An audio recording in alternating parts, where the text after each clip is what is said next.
The byproduct of negative conditioning is bitterness, and bitterness is the theme of projectors. It's a sour feeling about the nature of life. And that bitterness is about something that is very, very simple to begin to understand and see within the structure of design. Everything about being a projector is that as a projector you come into the world to be recognized.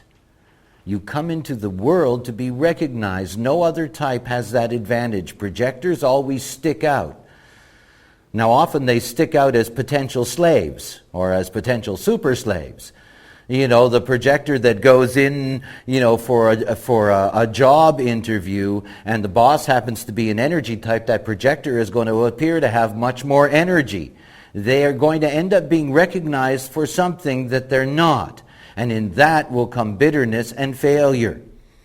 This is the whole thing about the intellectual involvement in terms of coming to grips with what it is to be you. That the first thing that you have to see is that within the construct of design, you can get those things within you, you can get to see those things within you that are fixed. In other words, those consistent aspects of your nature, we call that definition. And in that consistent aspect of your nature, that's where you can see what is intended to be recognized. Now that's very important for you. And it's not just something that you can learn on the surface. It is a way in which you can begin your exploration of how other people deal with you. Take the example of this projector here. Later in the morning, I'm going to show you there are 3 kinds of projectors, and they do have subtle differences in the way they work. This is known as a classic projector. And in this classic projector, you have the 4 motors that are open.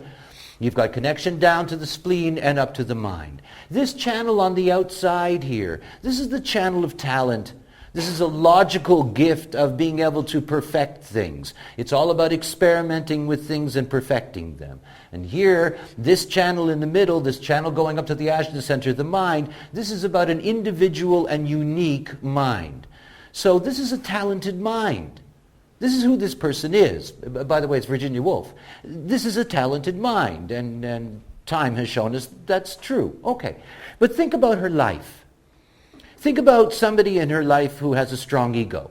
And at the moment they're together, her ego's even bigger. And that person says to her, "You've got such willpower." You know, the bitterness has already started. Because she doesn't have such willpower. That's not who she is. She's not being recognized. She's being conditioned. And the moment that person is there who says that, and she cares about that person and what that person thinks, she wants to hold on to that ego power. And it takes her away from who she is. It's like somebody who hooks up her emotional system and says to her, "I think you're so sexy." The bitterness has already started. She's not sexy. She knows that. Emotional people are sexy. Unemotional people are not. It's just the way that it is. And she knows that.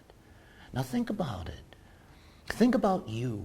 Every single one of you have configurations within your design. Those things that are colored in. And it's not just about seeing that that is what makes your design what it is. And it's not about you saying, "Oh, I wish I had the connection to this or that or the other," because that's been the conditioning all of your life. But it's about you seeing something absolutely essential for you to know. For you to know what you must expect from others in terms of recognition. In other words, by seeing what your definition is, by understanding what that is, then you can begin to wait to see how the others in your life, and remember for you everything is about the other, whether they in fact recognize that or not. And you'll know that. It doesn't take long for you to get that. It doesn't take long for you to realize what they really think you are, which most of the time is simply your amplification of what they are, rather than them seeing you. And the moment that somebody comes up to her and she's aware of that, and that person is, enjoying having a conversation and going through all kinds of, blah, blah, blah, and how much I enjoyed this, she's somebody who then is very pleased. Because herself who she is, has been recognized. And it's this recognition that means everything for you. And if you don't insist on that recognition, and by insisting in it, what I mean is that if people aren't treating you according to who you are, don't have anything to do with them. And I know when I say that that's difficult in some cases. It can be lovers and children and friends and whatever.